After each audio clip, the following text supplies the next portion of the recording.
Hello, I'm the Greasy Gamer, your number one source for number 2 games. Now, did you know that because we've hit 500 subscribers, thanks by the way, we've been offered all kinds of sponsorship deals. Now, you might think that I've become a corporate thrall because of this, but don't worry, I've declined them all. That's right, you won't see any product placement here whatsoever, and the only advertisement you'll see is for PlayStation 1 greats.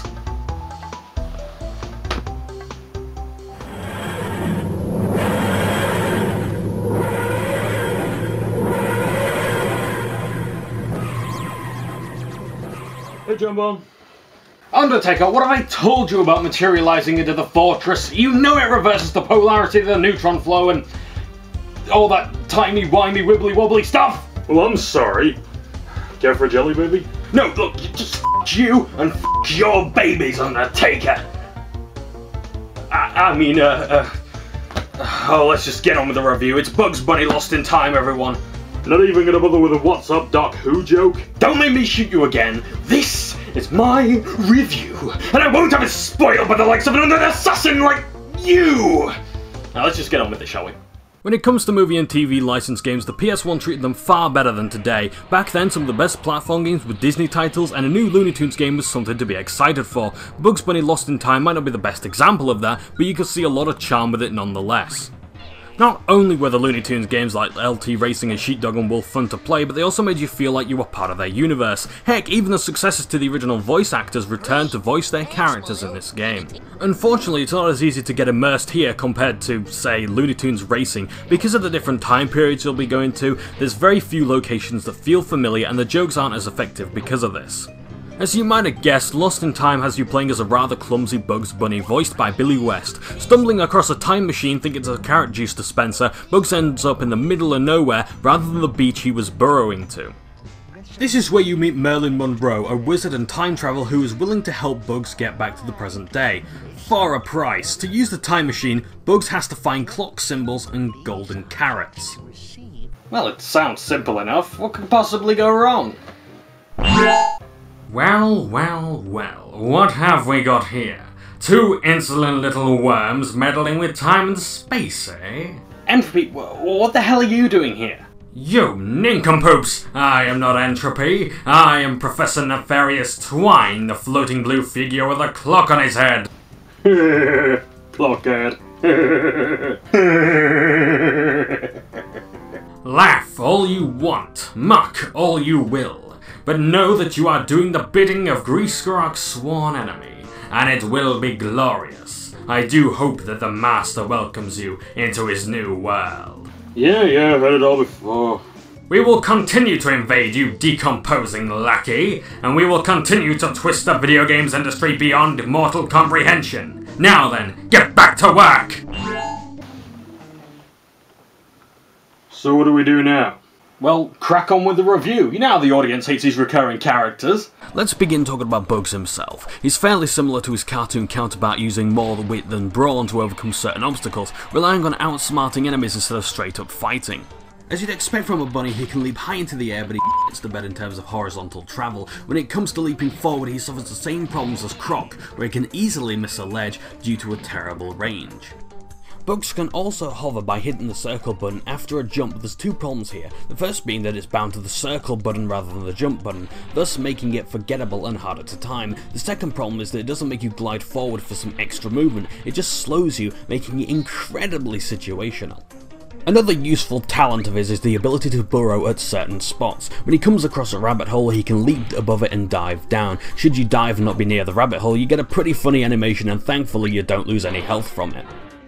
Similar to Sheepdog or Wolf, Bugs can sneak to exploit weaknesses like enemies with their back to him or ones that are sleeping. It also helps that when some terrain is destructible and sneaking can help cross it with ease. Interesting to note that this idea will be later seen in Crash Bandicoot The Wrath of Cortex to sneak across nitro crates. In terms of attacks, Bugs isn't all that great. He can kick and jump on enemies' heads, but both attacks are fairly weak. Jumping on enemies can squash them temporarily, allowing them to be booted and killed, but that's really his only attack. It's either that or wear enemies down before kicking them right up the arse.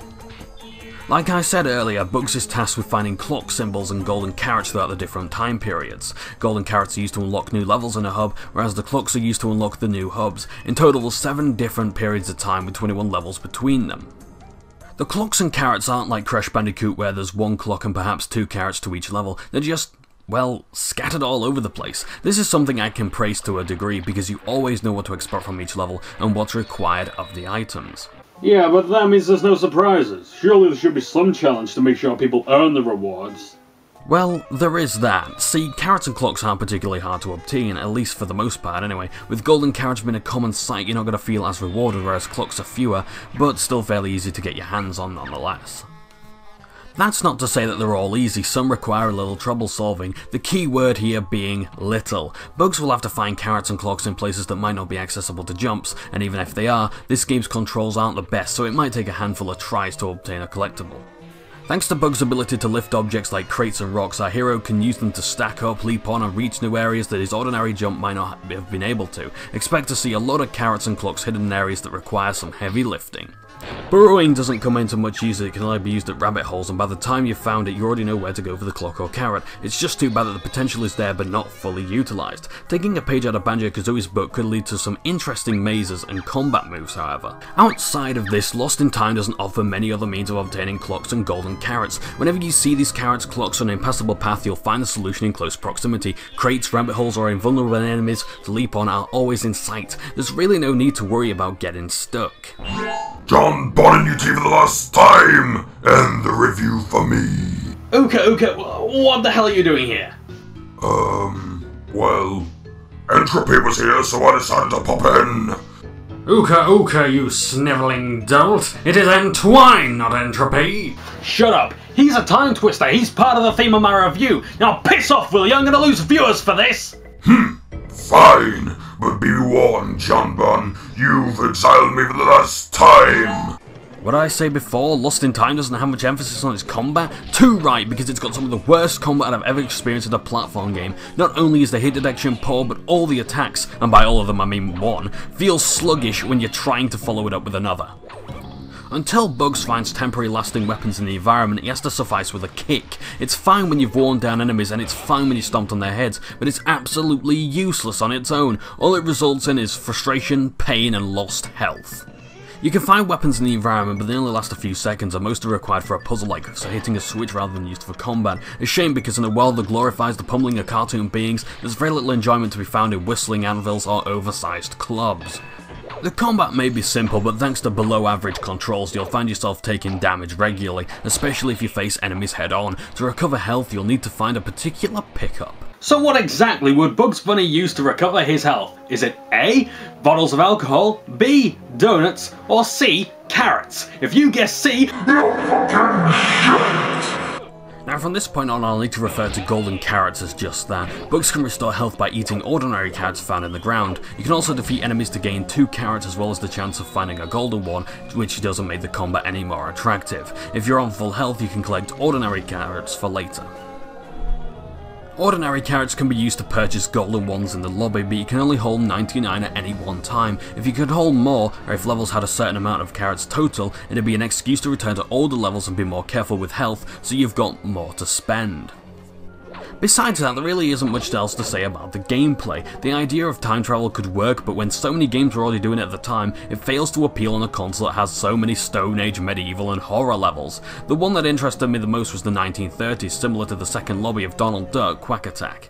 It's even worse when this is Looney Tunes, the franchise that, in the TV show, could easily make these places and the characters within far more interesting. Instead it just dresses up the characters in clothing belonging to that time period, and think that's enough to get a laugh out of me. Plus, the level architecture isn't all that good either. There's no sense of openness, nor are the levels quite as cramped as Crash Bandicoot 2 to please me. It's just rows surrounded by pitfalls and Looney Tunes paint job. At least the art style is right, but even then it's not as appealing as Looney Tunes racing. So, you oafish simpletons, how does it feel to ignore the warnings, eh? The warnings of what? The warnings I gave about this being a disaster of a video game, you pathetic parasite. Well, it was hardly a disaster. It just wasn't a game that I can really recommend unless you're a collector of Looney Tunes games. As a platformer, sure it's different to what you're used to, but picking up crates and sneaking hardly makes for better gameplay than what, say, Crash Bandicoot has to offer. That doesn't mean it's a bad game though. What Lost in Time does, it does well, and some of these ideas I like to see in slower paced platformers like 40 Winks or Banjo-Kazooie. It's just that it didn't take the better parts of other platform games like fluent combat and original, interesting worlds. So while it's not brilliant as a platform game, it is somewhat commendable as a Looney Tunes game, but not as much as the others. Characters are just there for the sake of being there, and there's so many missed opportunities for jokes outside of the names of each level, and there's not enough Acme stuff! So there you have it, that's my review. Why did you interrupt it then, Twine? You bumbling rascal! You were supposed to be shaken to your core by the disappointment this game delivered, and because of that, I shall deal with you myself.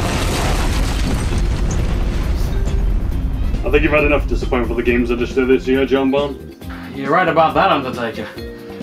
Well, that's another underwhelming boss fight out of the way, so until the next time, I'm the Greasy Emmy number 1 source for number 2 games, and I'm afraid that's all, folks.